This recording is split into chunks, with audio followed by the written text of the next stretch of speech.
अब तुम लोग वीडियो को पॉज करके उसको अच्छी तरह से लिख लो, और जैसे क्लास में तुम लोग लिखते हो एकदम आराम से उसी तरह से लिखते जाएंगे और सब बात को समझते जाएंगे।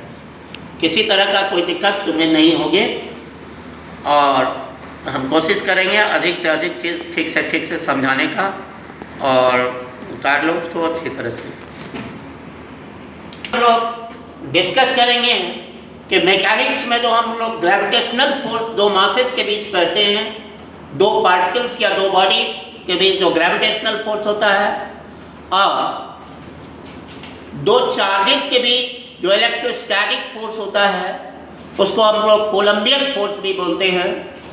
तो इस दोनों में क्या डिस्टिंक्शन है, क्या अंतर है, इस बात को हम लोग समझेंगे, कंपैरिजन करेंगे कि दोनों में क्या डिस्टिंक्शन है। तो अब हम लोग ग्रेविटेशनल फोर्स और कोलम्बियन फोर्स में डिस्टिंक्शन पढ़ेंगे। एक साइड लिखेंगे हम लोग gravitational force, distinction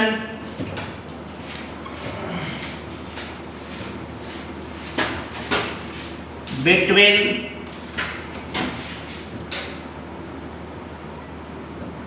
gravitational force and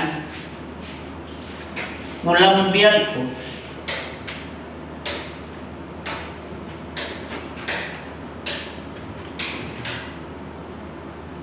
Columbian force, gravitational force और कोलम्बियन फोर्स। ये ग्रेविटेशनल फोर्स हम लोग मैकेनिक्स में distinction between gravitational force and Columbian force.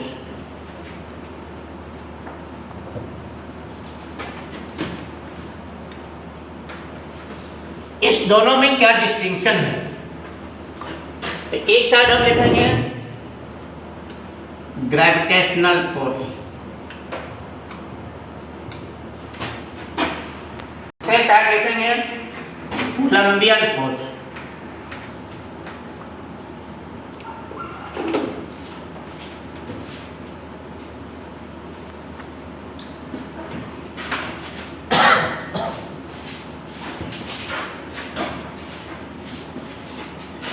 तो ग्रेविटेशनल फोर्स में फर्स्ट पॉइंट कि always attractive in nature, always attractive in nature, और ये है attractive as well as repulsive, attractive as well as repulsive in nature।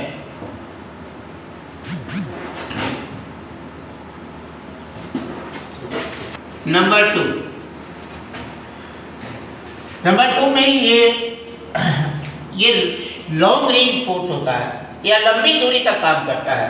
Gravitational force long range force, long range force even acts between two heavenly bodies।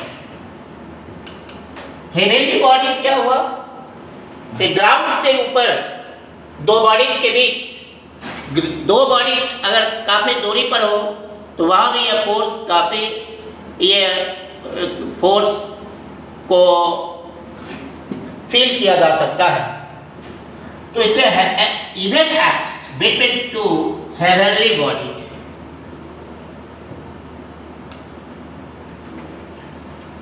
और ये short range force है, कम दूरी तक काम करता है, कम दूरी तक काम करता है, लेकिन उसका भी एक लिमिटेशन है। वह कम दूरी ऐसा होना चाहिए कि दो चार्ज के बीच का जो डिस्टेंस है वह न्यूक्लियर रेंज जो है, न्यूक्लियर फोर्स का जो रेंज है उससे छोटा नहीं होना चाहिए। कम दूरी तक जरूर काम करता है, लेकिन उसमें भी या न्यूक्लियर साइड से इसका डिस्टेंस सेपरेशन जो होना चाहिए उससे ज़्यादा होना चाहिए। ये जो है शॉर्ट रेंज फोर्स है। शॉर्ट रेंज का मतलब हुआ कम दूरी तक काम करने वाला। शॉर्ट रेंज फोर्स एक्स यह काम करता है only up to few metre, कुछ ही मीटर तक काम करता है। But R must be greater than 10 to the power minus 15 metre. ये 10 to the power minus 15 metre क्या है? तो न्यूक्लियर साइड है।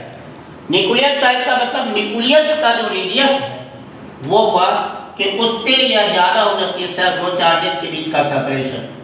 अगर इससे कम डिस्टेंस पर दो चार्ज हो जाएगा तो वहां पर न्यूक्लियर फोर्स काम करने लगेगा, जो कि दुनिया की सबसे स्ट्रॉन्ग फोर्स है। इसलिए वहां पर न्यूक्लियर फोर्स मोर इफेक्टिव हो जाएगा, ज्यादा इफेक्टिव हो जाएगा कंपेयर टू इलेक्ट्रोस्टैटिक फोर्स। इसलिए यह लिमिटेशन है कि R का जो वैल्यू है, दो चार्जेस के बीच का जो सेपरेशन है वह 10 to the power minus 15 metre से बड़ा होना चाहिए, उससे कम नहीं होना चाहिए। ये जो 10 to the power minus 15 metre है उसको ब्रैकेट में हम लिख देते हैं nuclear size. Nuclear size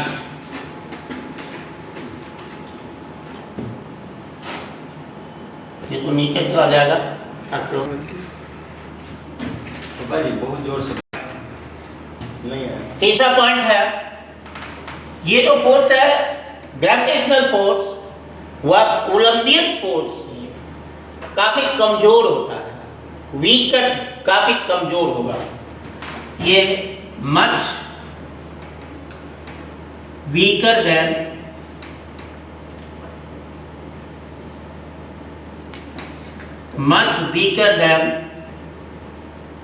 the Coulombian force।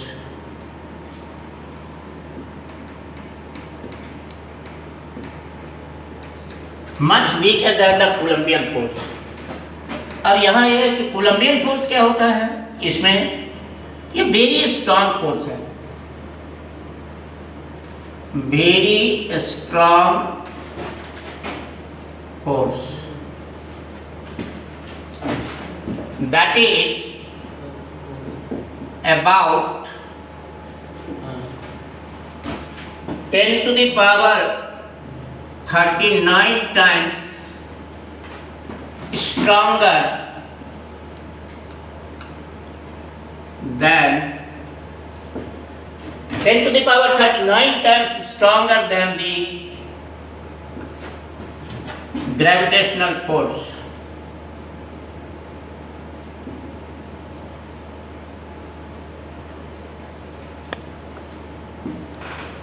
But for two electrons, ये तो हुआ कि जनरल दो चार्जेस के बीच जो इलेक्ट्रोस्टैटिक फोर्स होता है यानी कोलंबियन फोर्स, वह ग्रेविटेशनल फोर्स से लगभग 10 पर पावर 39 टाइम्स स्ट्रॉन्गर होता है, 10 to the power 39 times stronger. But for two electrons, अगर दो इलेक्ट्रॉन्स के बीच कोलंबियन फोर्स की बात की जाए, but for two electrons the Coulombian force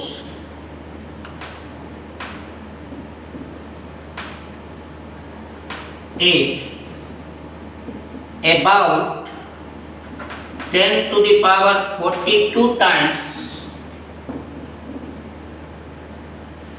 stronger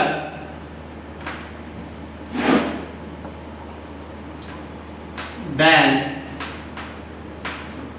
the gravitational force।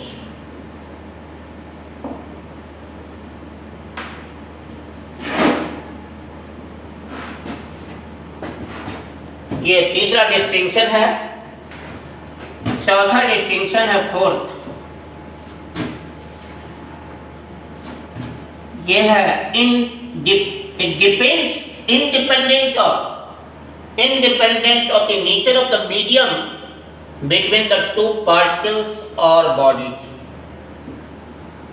independent of the nature of medium between two particles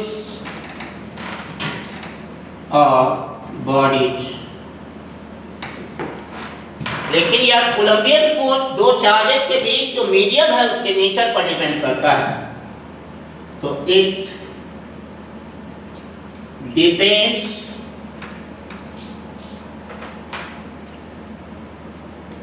upon the nature of medium, nature of medium between two charges। इस तरह से ये gravitational force और Colombian force में ये चार distinction है, और ग्रेविटेशनल फोर्स को हम लोग मैकेनिक्स में पढ़ चुके हैं ग्रेविटेशन चैप्टर में, और कोलंबियन फोर्स को यहाँ पढ़े हैं कूलम्ब्स लॉ में। अब इस दोनों में क्या डिस्टिंक्शन है वो डिस्टिंक्शन यहाँ दिया हुआ है, लिखा हुआ है, इसलिए वीडियो को पॉज करके अच्छी तरह से लिख लो और इसको अच्छी तरह से समझ लो।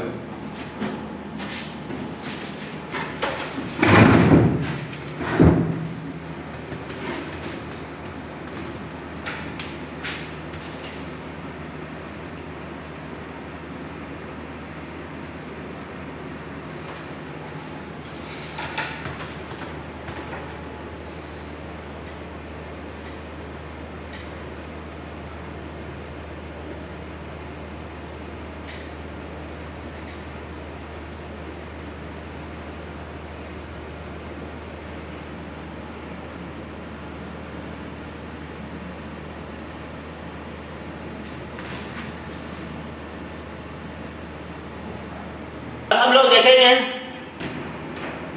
हम लोग देखेंगे कि लिमिटेशंस ऑफ कूलम्ब्स लॉ क्या है। कूलम्ब्स लॉ का लिमिटेशन एग्जाम में पूछा जाता है कि what are the limitations of Coulomb's law.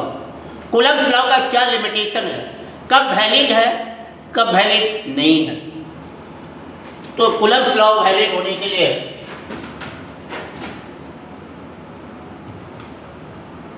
Coulomb's law is valid, Coulomb's law valid है, मान्य है, कब मान्य है,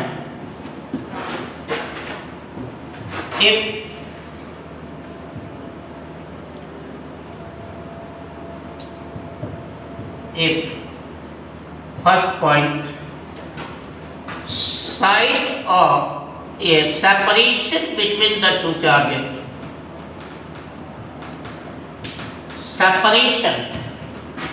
सेपरेशन का मतलब हुआ दोनों चार्जेस के बीच की दूरी।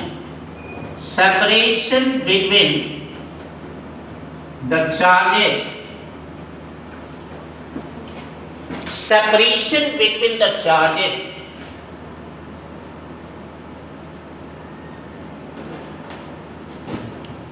the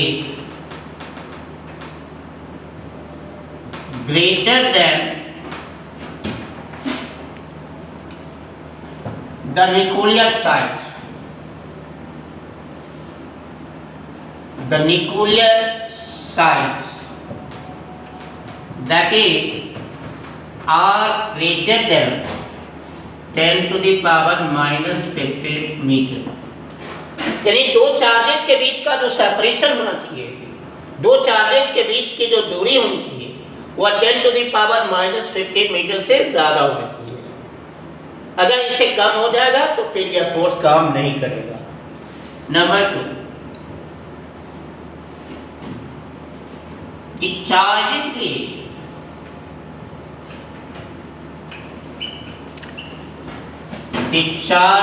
भी पॉइंट चार्जेस अब ये पॉइंट चार्जेस का मतलब क्या हुआ? इसका मतलब है, ब्रैकेट पे लिखा जा रहा है उसका मतलब, size of the charge object, size of the charge object, size of the charge object B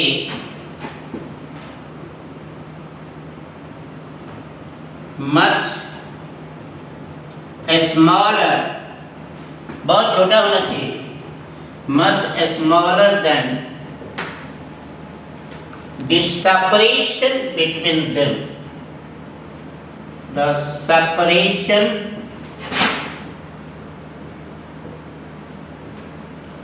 between the separation between the charges. The charges is point charges.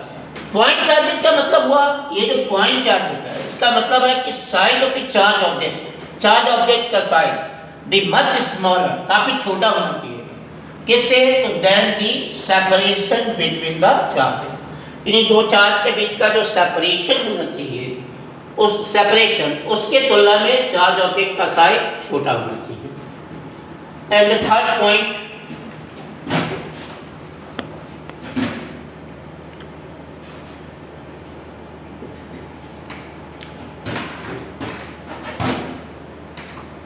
The point charges,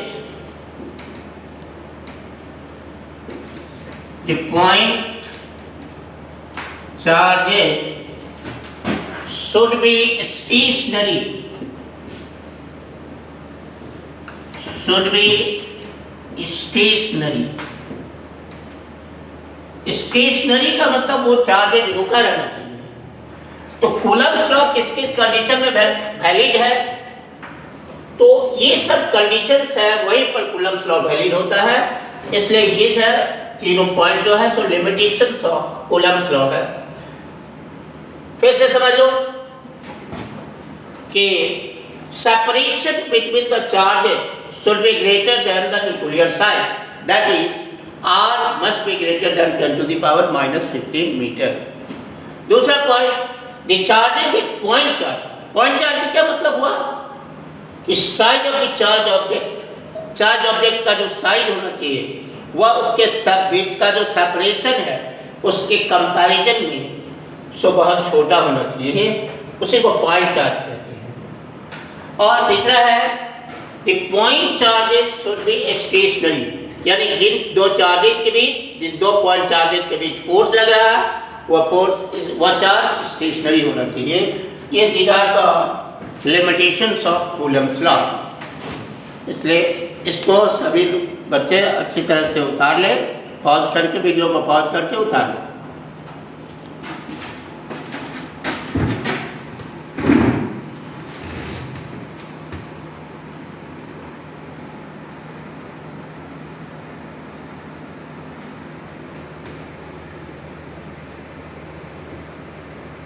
अब board exam में यह generally question आता है कि Coulomb's law जो दो charges के बीच लगता है वह जो कोलंबियन फोर्स या इलेक्ट्रोस्टैटिक फोर्स है उसका नेचर किस तरह का होता है, उस पर ऑब्जेक्टिव क्वेश्चन आता है।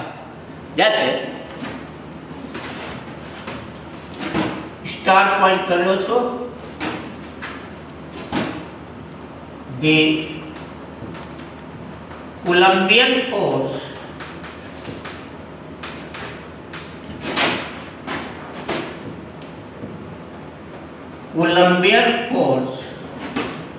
इज फर्स्ट, या इलेक्ट्रिक फोर्स तो है ही, क्योंकि दो चार्जेस के बीच फोर्स लग रहा है, चार्ज का मतलब होता है इलेक्ट्रिसिटी, इसलिए यह इलेक्ट्रिक फोर्स तो है ही। तो पहला हुआ कि इलेक्ट्रिक फोर्स, दूसरा हुआ या कंजर्वेटिव फोर्स है। कंजर्वेटिव फोर्स को हम लोग मैकेनिक्स में पढ़े हैं कि कंजर्वेटिव फोर्स क्या होता है। तो जिस फोर्स के द्वारा किया गया कार्य सिर्फ इनिशियल और फाइनल पोजीशन पर डिपेंड करता है, पाथ पर डिपेंड नहीं करता है और एक कंप्लीट राउंड में वर्क डन उसके द्वारा 0 होता है, उसको कंजर्वेटिव फोर्स कहते हैं। तो यह कंजर्वेटिव फोर्स के लिए कूलम्ब्स फोर्स जो है यानी कोलंबियन फोर्स वह एक कंजर्वेटिव फोर्स है, क्योंकि इसके द्वारा जो वर्क डन होता है वह सिर्फ इनिशियल और फाइनल पोजीशन पर डिपेंड करता है और इसके द्वारा एक कंप्लीट राउंड में वर्क डन 0 होता है। दूसरा पॉइंट है इसमें कि कंजर्वेटिव फोर्स, यह एक कंजर्वेटिव फोर्स है। और तीसरा पॉइंट है यह एक सेंट्रल फोर्स है। अब इस सेंट्रल फोर्स का क्या मतलब है? सेंट्रल फोर्स का मतलब हुआ कि ये दो चार्जेस के बीच जो ये दो चार्ज है Q1 Q2, एक Q1 है एक Q2 है, इसके बीच जो फोर्स लगेगा तो इसके centre to centre charge object को सेंटर से सेंटर को मिलाने वाली लाइन के अलाउंग होगा, यानी along the line joining the centres of the two charge object.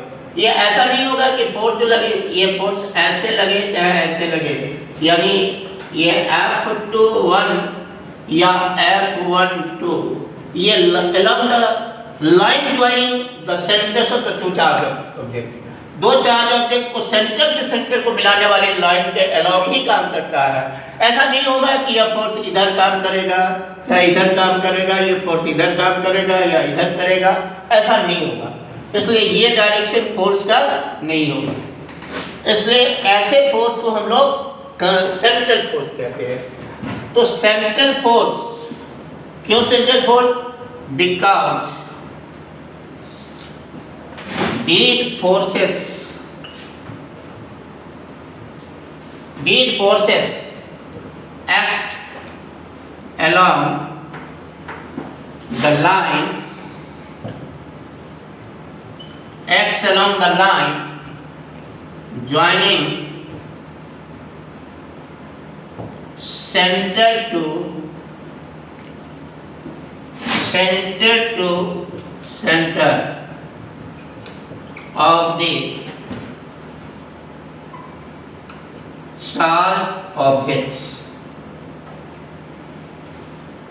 Charge object के सेंटर टू सेंटर को मिलाने वाली लाइन के अलॉन्ग ये फोर्स काम करता है, इसलिए यह सेंट्रल फोर्स है। इसलिए हम लोग यहाँ नोट करेंगे कि कोलंबियन फोर्स एक इलेक्ट्रिक फोर्स भी है, एक कंजर्वेटिव फोर्स भी है और एक सेंट्रल फोर्स भी है। इसलिए ऑब्जेक्टिव क्वेश्चन में कभी क्या करता है, कभी दे दिया कि कूलम्ब इलेक्ट्रोस्टैटिक फोर्स या कोलंबियन फोर्स दिया, इलेक्ट्रिक फोर्स है, एक ऑप्शन ये दे दिया, दूसरा दे दिया इलेक्ट्रिक और कंजर्वेटिव फोर्स है, कभी दे दिया कंजर्वेटिव और सेंट्रल फोर्स है, और दे दिया कि फिर ऑप्शन दे दिया कंजर्वेटिव, इलेक्ट्रिक, कंजर्वेटिव और ये सेंट्रल फोर्स। ये तीनों ऑप्शन जिसमें होगा वही सही होगा। इसलिए इसको आप कह सकते हैं कि electrostatic force is conservative, central as well as electric. इसलिए ये तीनों ऑप्शन जहाँ होगा वही सही होगा।